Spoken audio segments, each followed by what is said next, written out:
Olá, amigos. Começa agora pela TV Câmara de Itajaí, no canal 14 da Claro e também no YouTube da Câmara de Vereadores de Itajaí, mais um Câmara Aberta. Em 28 de outubro é comemorado em todo o Brasil o Dia do Servidor Público. E aqui na nossa região, o Sindicato dos Servidores Públicos da Foz do Rio Itajaí, o Sindifoz, vai realizar um evento em alusão à data. E para falar sobre isso, entre outros assuntos, está conosco aqui no estúdio da TV Câmara o presidente do Sindifoz, o Francisco Johansen. Olá, seja bem-vindo novamente aqui no programa, Francisco. Muito obrigado, Maurício, obrigado aí à TV Câmara por novamente esse espaço para a gente poder estar conversando um pouquinho com os servidores, estar com a comunidade, falar um pouquinho aí dos servidores públicos, falar do Dia do Servidor Público, o que a gente está querendo também trazer nesse dia, uma comemoração desta data que é tão importante para a gente.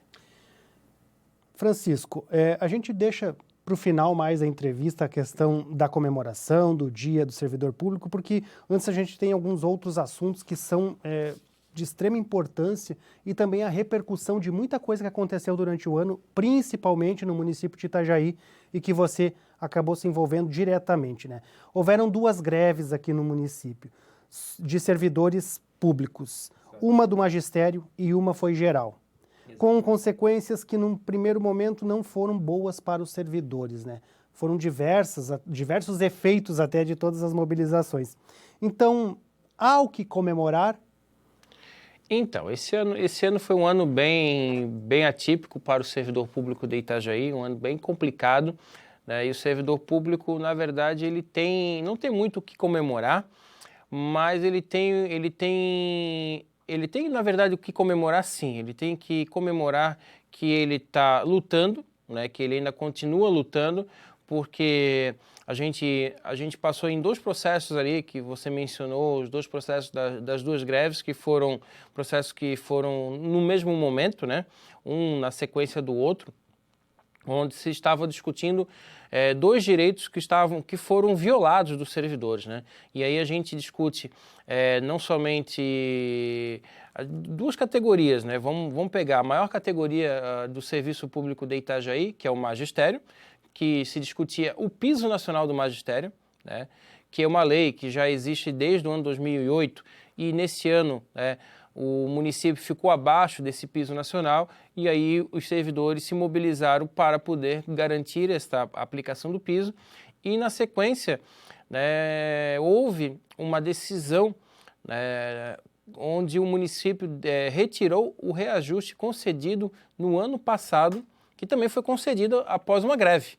Então a gente tem que também fazer esse histórico que o ano passado os servidores fizeram uma greve para conseguir o reajuste salarial, que era o reajuste da inflação apenas, E esse ano, em março, o governo municipal conseguiu uma decisão judicial para suspender esse reajuste e aí os servidores se mobilizaram para fazer uma greve para tentar reaver esse reajuste salarial que retirou parte do salário desses servidores. E aí retirou não somente retirou de todos os servidores ativos e também retirou de parte dos servidores aposentados de Itajaí. Então foi um impacto que atingiu mais de 7 mil pessoas aqui no município. Então foram os servidores ali naquele momento, eles se mobilizaram para reaver esses direitos, houve um grande embate com o governo municipal, principalmente ali no momento do magistério, tivemos aí um período de 15 dias de greve, e aí onde o governo municipal, inclusive, fez a suspensão do pagamento, fez o acorte do salário dos servidores, do salário, do vale alimentação, e ocasionou aí grande impacto isso na folha de pagamento, principalmente na remuneração ali dos servidores. E depois ali a gente conseguiu, ao longo do período, restabelecer esse pagamento, restabelecer esse vale alimentação, mas naquele momento foi bem complicado, E eu digo que os servidores não têm muito o que comemorar nesse sentido, mas eles têm que comemorar sim, porque lutaram e hoje a gente consegue restabelecer esses direitos que foram cerceados naquele momento e a gente tem que comemorar no seguinte aspecto. Estamos conseguindo lutar ainda e por isso que o sindicato faz esse evento para que os servidores possam, neste dia, comemorar, já que o governo não nos concede essa comemoração, né, através de direitos garantidos, a gente faz esse evento para que os servidores comemorem entre a gente. Francisco, as duas greves, os dois movimentos, né, de greve, as duas discussões e mobilização dos servidores aconteceram de forma muito próximas, um período também que estava em pauta a revisão geral anual também de todos os servidores, e esse embate com o Poder Executivo de ganhar uma coisa no primeiro momento, depois tem o revés na Justiça, depois reverte o revés, depois volta, e depois como terminou a greve, não gera, de certa forma, um impacto no ânimo dos servidores assim, qual o efeito disso, assim, para que eles possam aderir a novos movimentos futuramente em busca de direitos? Então, né, isso tem um impacto psicológico, né, principalmente, né, porque a gente estava no movimento, né, houve naquele momento ali da greve uma decisão judicial, né, que determinava a suspensão da greve, né, havia a decisão, né, inclusive de assembleia, que sempre as decisões são de assembleia, se mantinha esse movimento ou se suspendia o movimento, a decisão de assembleia foi pela suspensão do movimento. O governo municipal foi meio intransigente numa questão de diálogo, porque a gente poderia avançar mais no diálogo para tentar fazer uma composição, né, e avançar no diálogo, mas não houve diálogo neste momento.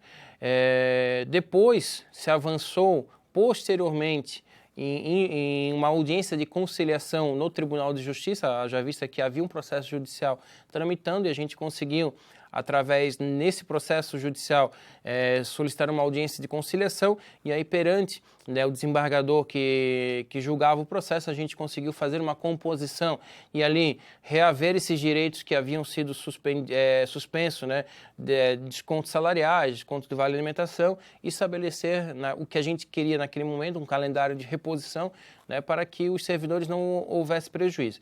E posteriormente, né, inclusive uma decisão recente, um posicionamento do próprio Tribunal de Contas, que aquela tese que a gente defendia para o magistério sobre a aplicação do piso nacional, o Tribunal de Contas ele referenda aquela tese dizendo que, olha, os municípios eles têm que aplicar o piso nacional do magistério, né, que a lei do Fundeb ela não revogou a lei do piso. Então, o que a gente defendia no passado, né, lá naquele momento da greve, era o correto, né, e que a forma como foi aplicada, a forma como foi rebatida pelo governo municipal não era correta.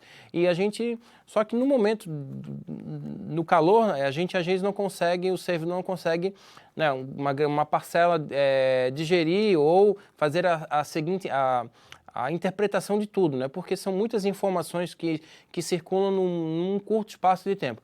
Mas ao longo do período ele vai fazendo a análise, entendendo, opa, não, realmente aquilo que a gente estava defendendo naquele período estava certo, né? E quem não agiu corretamente não foi o servidor, não foi o sindicato quando, né, a gente organizou o movimento. Quem agiu de uma maneira incorreta foi o outro lado, né, o governo municipal, que deveria ter, ao invés de feito desconto ou ter partido para outra situação, deveria ter chamado, negociado, assim como ocorreram em outras cidades, né? Em outras cidades também ocorreram movimentos iguais, né, sobre a mesma pauta, que era o piso do magistério, e houveram entendimentos. Até na nossa base territorial, que envolve 6 cidades, 2 municípios aplicaram o piso nacional do magistério. Então entendiam, né, e inclusive desde o mês de janeiro, porque é o mês que tem que ser aplicado o piso. Então entendiam que estava correto a aplicação do piso, porque era o que determinava a lei. E a gente sempre faz a interlocução com os governos antecipadamente para evitar um momento de greve, porque a greve ela é um momento extremo. É um momento que a gente sempre evita chegar, porque é quando não há mais nenhuma forma de negociação, quando encerrou-se qualquer via de diálogo, né? Não há mais o que negociar, o servidor parte para a greve. Mas a gente tenta evitar esse caminho porque a via do diálogo é a via que a gente entende que é melhor para ambos os lados, tanto para o governo quanto principalmente para o trabalhador, que não precisa parar suas atividades e vai ter o seu direito garantido. Do que foi acordado no final da greve, o governo cumpriu com todos os acordos e tem alguma coisa ainda a ser discutido nos próximos meses? Então, ainda assim, da questão da greve do magistério, né, a gente está sendo cumprido com o que foi acordado ali, né, principalmente em audiência de conciliação. Houve só um problema ali no primeiro mês, né, que era a questão da devolução, demorou-se para começar a fazer a devolução do Vale Alimentação, mas isso já começou a ocorrer agora no mês de setembro, então está sendo efetuada essa devolução, então vai ser efetuada até o mês de dezembro, que é quando se encerra as últimas datas, mas ainda estamos com um pequeno impasse ali na questão da greve geral, né, onde tivemos ali alguns servidores da saúde e da Secretaria de Segurança que também tiveram o desconto no Vale Alimentação e ainda não conseguimos solucionar esse impasse da devolução desse Vale Alimentação. É só esse pequeno impasse ainda que ainda está pendente. Chico, colocando um parêntese agora a respeito do piso de enfermagem, dos profissionais de enfermagem. O Supremo parece que pegou essa pauta de novo e está analisando e está tentando buscar ali alguma solução. O julgamento foi contra dos ministros, mas tem algum recurso que os trabalhadores podem fazer nesse sentido?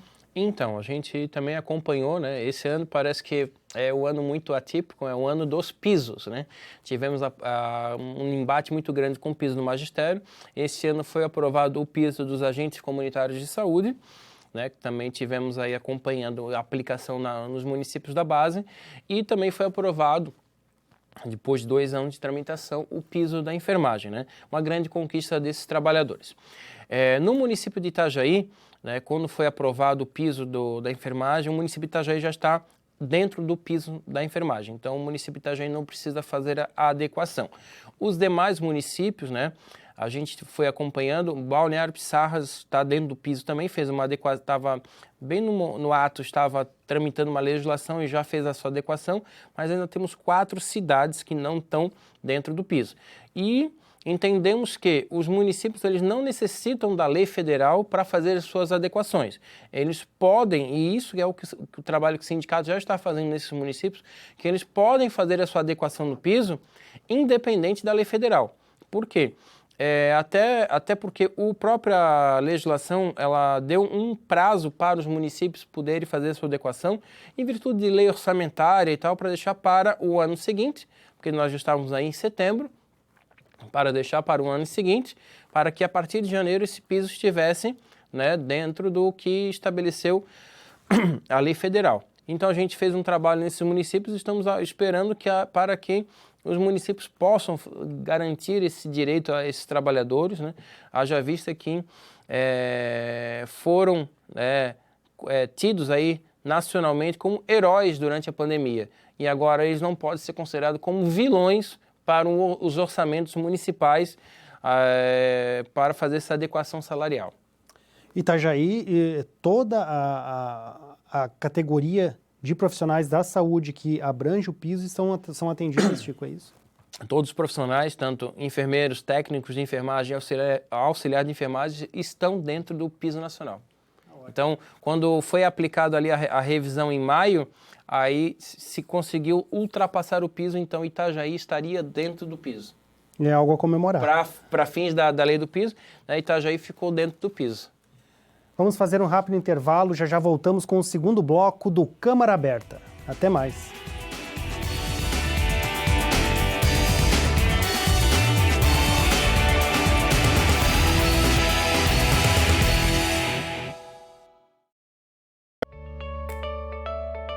Fique por dentro do que acontece na Câmara de Vereadores de Itajaí. Inscreva-se no canal do YouTube. Curta a página no Facebook. Siga o perfil no Instagram e também no Twitter. Acompanhe todo o conteúdo do Poder Legislativo nas redes sociais. Câmara Itajaí.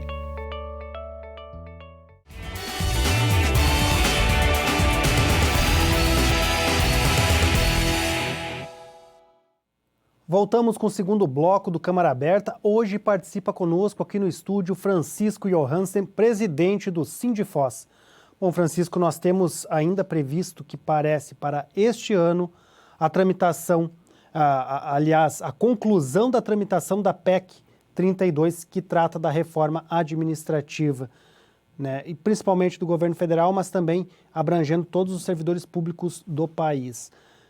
Qual o impacto disso? Qual a expectativa de que isso possa ir ou não ir à votação? Então, né, eu falar um pouquinho da PEC 32. A PEC 32, na verdade, né, ela quer modificar radicalmente a Constituição Federal. Daí, quando ela quer modificar a Constituição, ela vai atingir todos os níveis, né, desde o servidor público federal, o estadual e o municipal. Então, ela foi proposta ali em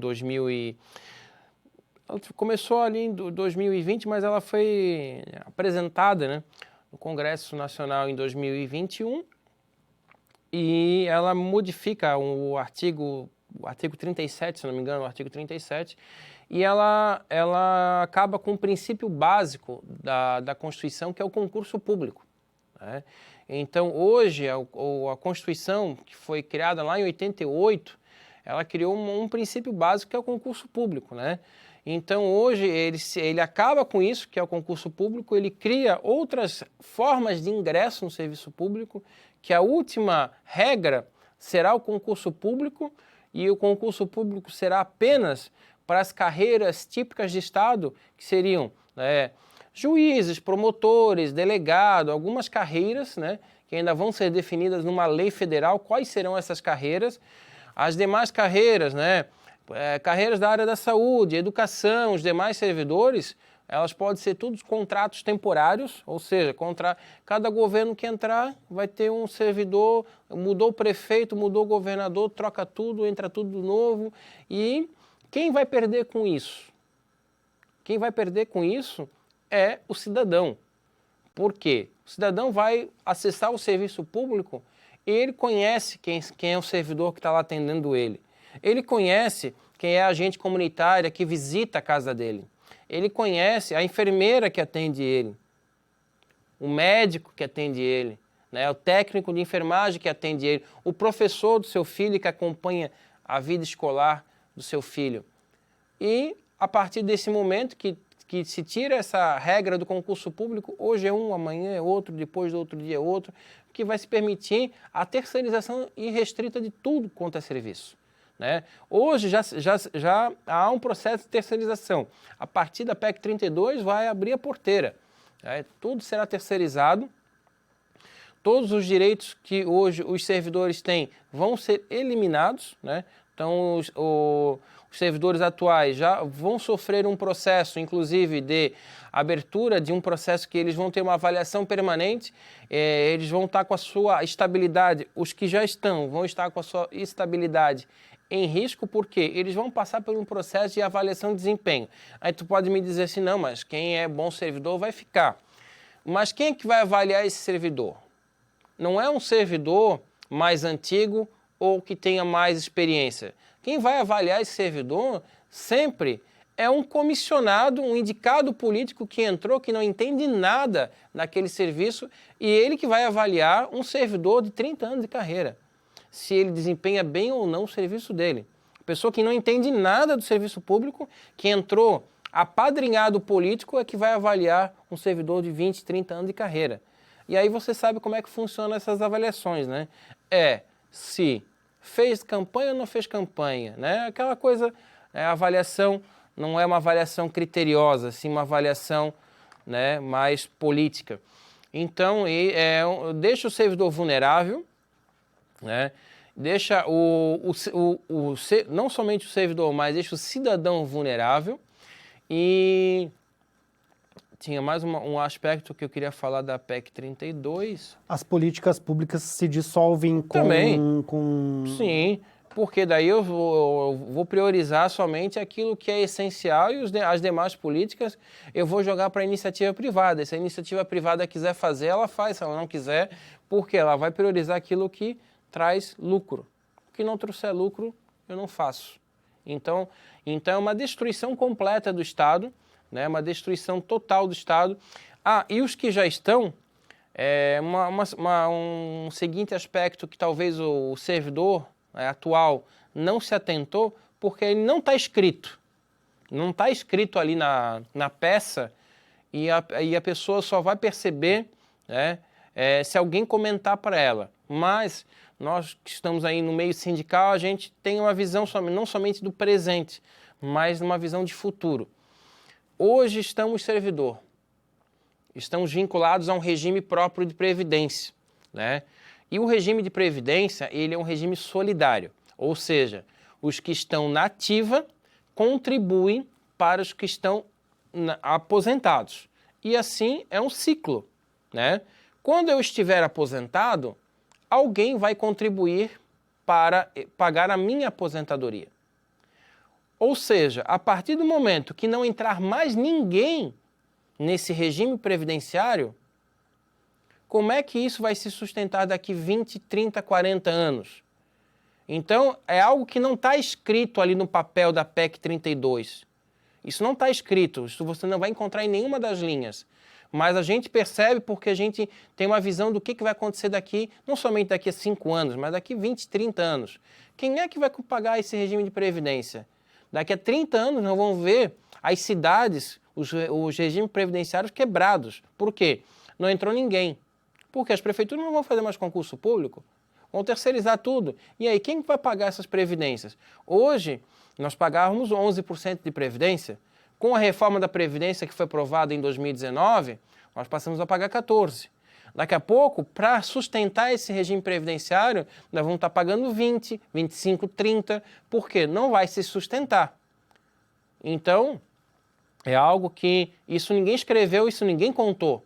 Mas lá na frente isso vai acontecer. E aí, quando eu estiver aposentado lá, com uma perspectiva de vida, né, hoje o cidadão com 80 anos, como é que vai estar essa minha aposentadoria? Quem é que vai pagar essa conta? Então, é muito preocupante. Preocupante mesmo. E quem escreveu a PEC 32 não está preocupado com o Brasil daqui a 40 anos. O servidor público também é bem conhecido e comentada a carreira de que há muitos benefícios, como triênios, licença-prêmios, entre outras progressões, outros benefícios. Só que são uma forma também de valorizar o servidor e incentivá-lo que ele permaneça qualificado na atividade pública. Com o fim com a falta disso daí, não vai comprometer também a assegurar que o servidor seja qualificado e daqui a pouco chegar à precarização? Exatamente, porque se a gente quer um serviço público de qualidade, que eu tenha bons profissionais atendendo, que eu tenha numa sala de aula professores qualificados, mestres, doutores, né? Como a gente tem hoje, inclusive, dentro da educação no município de Itajaí, né? A gente tem que remunerar conforme a qualificação. Não adianta achar que a gente vai pagar salário mínimo para todo servidor público, que vai todo mundo trabalhar de graça. Não, a gente tem que qualificar, assim como as empresas remuneram bem para quem tem qualificação, e assim é no serviço público também. Por isso existem planos de carreira, né? Eu vou remunerar aquele conforme a qualificação, conforme ele vai se atualizando, e quem não se atualiza fica com seu salário estagnado. É assim que funciona. Então, só tem um avanço de carreira quem está sempre em constante atualização. E isso vai fazer uma saída desses servidores do serviço público. Hoje, inclusive, acontece isso em municípios que não valorizam, não tem planos de carreira. Já acontece. Tem município que não paga não paga o piso da enfermagem, um exemplo. E esses municípios têm dificuldade de ter enfermeiros. Esses municípios têm dificuldade de ter um enfermeiro, de ter um técnico de enfermagem. Vou dar um exemplo. Hoje, né, Hoje, com a aprovação do piso dos agentes comunitários de saúde, um técnico de enfermagem ganha menos que um agente comunitário de saúde, porque os municípios não atualizaram os salários dos técnicos de enfermagem. E o técnico de enfermagem está ganhando menos que um agente comunitário de saúde, não desmerecendo ali a qualificação do agente comunitário, mas deixar o técnico para baixo. E aí a pessoa está saindo do serviço público. Por quê? Porque está ganhando pouco. E aí eu estou perdendo profissional e os municípios não estão achando profissionais. Então, assim, é um problema.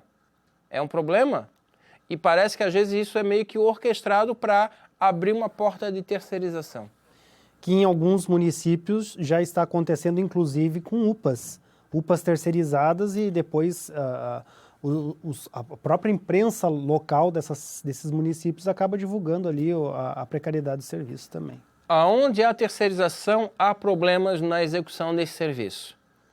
Aonde há terceirização, isso é comprovado, há precarização. E aonde há terceirização no nosso município da base, tem problemas, tá? Isso, inclusive, esses profissionais das empresas terceirizadas nos procuram porque estão tendo problemas com seus empregadores, com a execução dos seus serviços. Há problemas. Haverá algum tipo de mobilização e uma expectativa para o trâmite dessa proposta daqui para frente e também se tem algum tipo de saída para isso? Então, como é que funcionou esse trâmite da PEC 32, né? Só para explicar.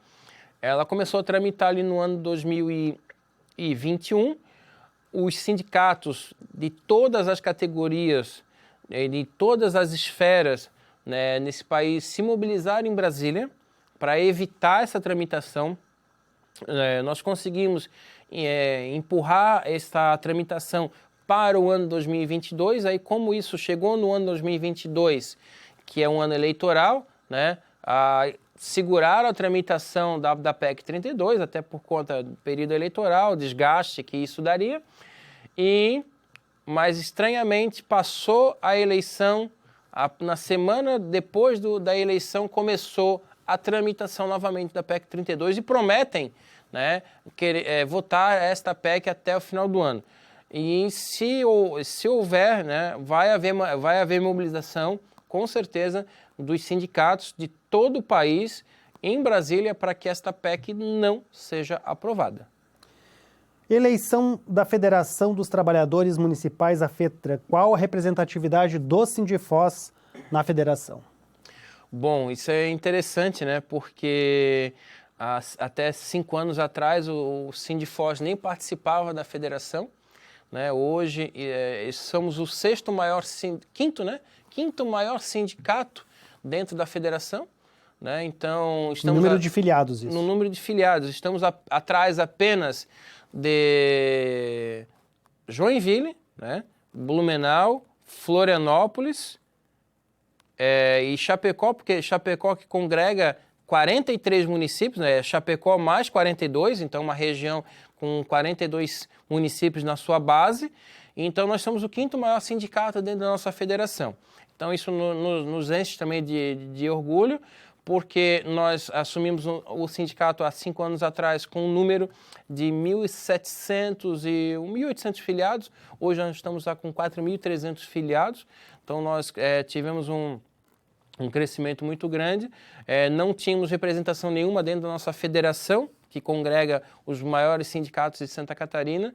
Hoje temos um espaço, né? Estamos ampliando agora com a eleição agora novamente da federação, que a cada 3 anos vamos ampliar esse espaço, né? Que é um local que a federação ela faz a política sindical estadual, né? Que vai nortear para onde que os sindicatos vão, quais as pautas, né? Quais os pleitos que os sindicatos vão fazer e também dar sustentação para os sindicatos, porque o que acontece? Está acontecendo um movimento no município tal, a federação tem que dar o suporte, né? Aconteceu um movimento de greve aqui em Itajaí, vem dar o suporte, inclusive vieram para Itajaí, né? Se precisar de uma negociação, mesa de negociação, a federação está dando suporte aqui para a gente nesse movimento, que é um momento bem complexo, né? Que a gente necessita desse suporte mais apurado ali num momento de tensão. O impacto, então, dela na luta por direitos é esse suporte. É esse suporte, né? Não, na organização também dos trabalhadores, nessas lutas coletivas é muito importante. Vamos fazer mais um rápido intervalo, já voltamos com o terceiro e último bloco do Câmara Aberta. Até mais!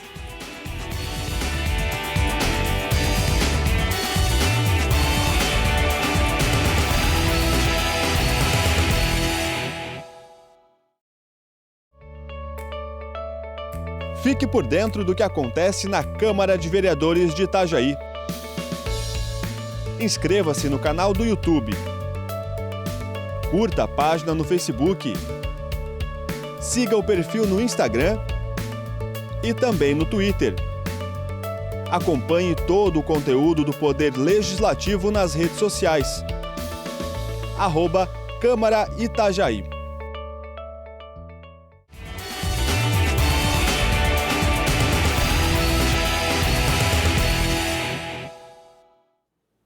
Voltamos com o terceiro e último bloco do Câmara Aberta. Hoje está conosco o presidente do Sindifós, Francisco Johansen.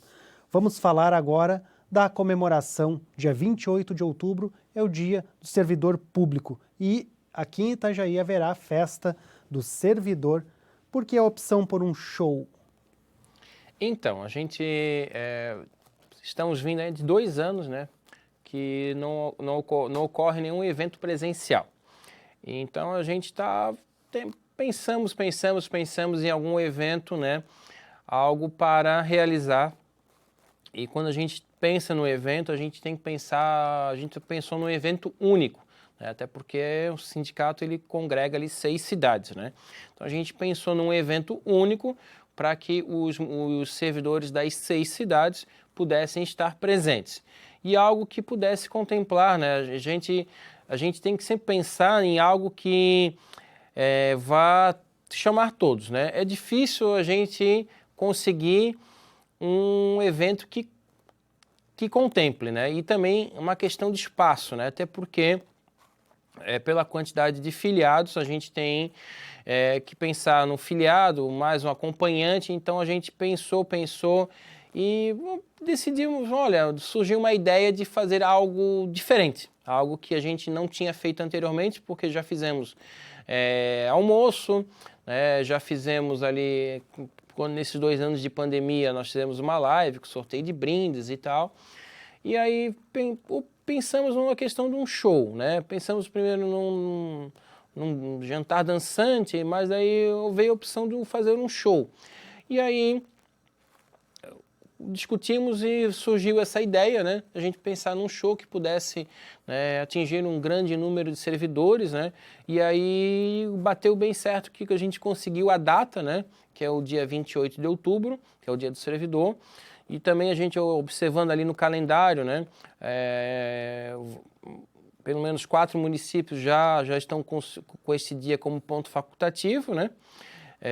Falta só 2 municípios ali ainda confirmarem se vão decretar ponto facultativo neste dia ou não. Geralmente os municípios fazem isso, né, para fazer uma data comemorativa para o dia do servidor. Então pensamos nesse show para poder fazer algo diferente, né, algo mais festivo, até porque a gente pensa assim, o servidor trabalha o ano todo, pelo menos nesse dia a gente quer trazer algo, uma diversão a mais, algo para que o servidor possa se divertir também, levar um acompanhante, né, cônjuge, o filho, né, até maior de 14 anos, né, porque tem uma restrição ali por conta do evento, mas algo que possa ele estar presente e inclusive ele vai estar junto com servidores de outras cidades também.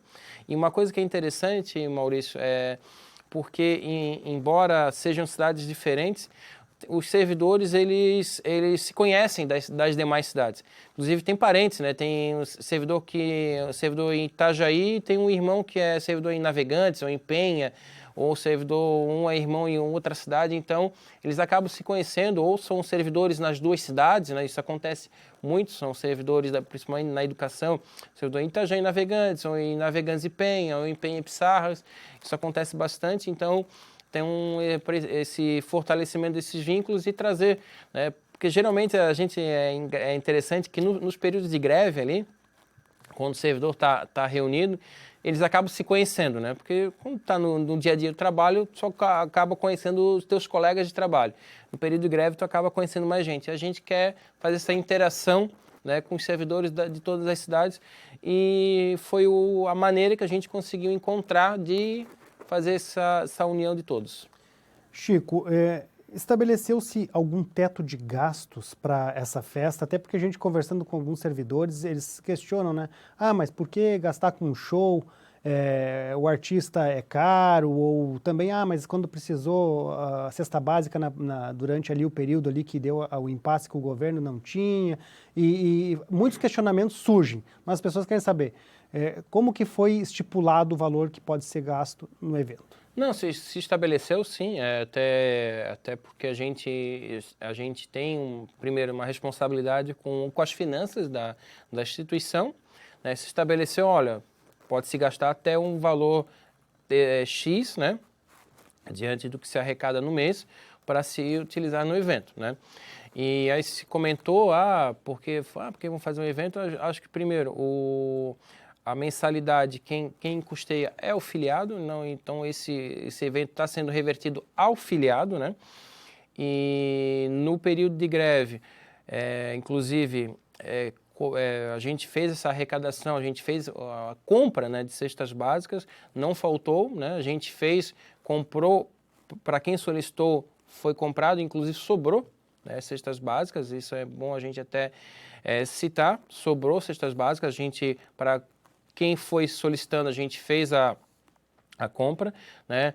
Algo que a gente não poderia fazer era fazer o sindicato a devolução de salário, até porque fica algo extra orçamentário, não existe recurso que o sindicato pudesse fazer, porque não tem como isso, não existe orçamento para isso, até porque isso foge qualquer cifra que a gente tem, mas isso estava dentro de uma previsão que a gente conseguisse, né, fazer o custeio deste evento, dentro do que uma programação de todos os anos a gente faz isso, né?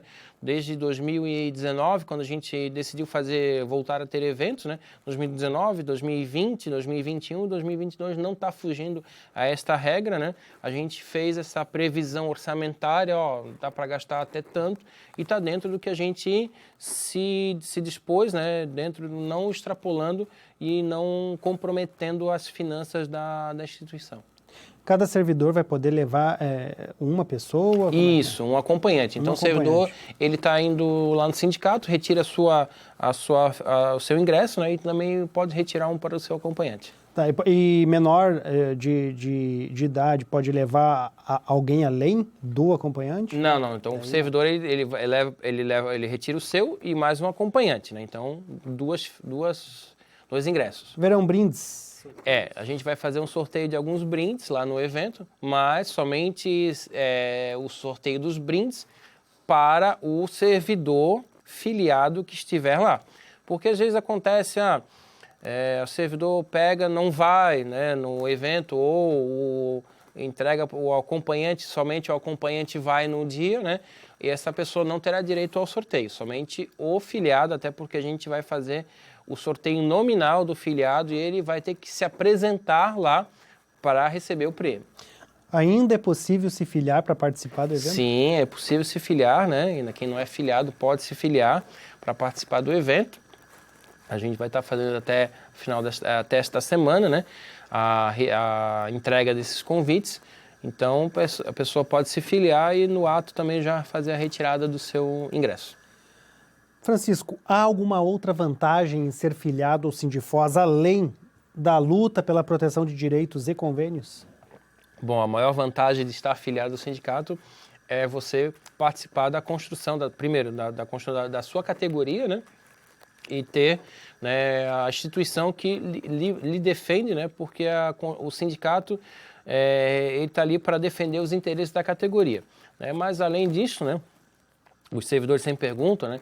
A gente tem os serviços que o sindicato oferece, né?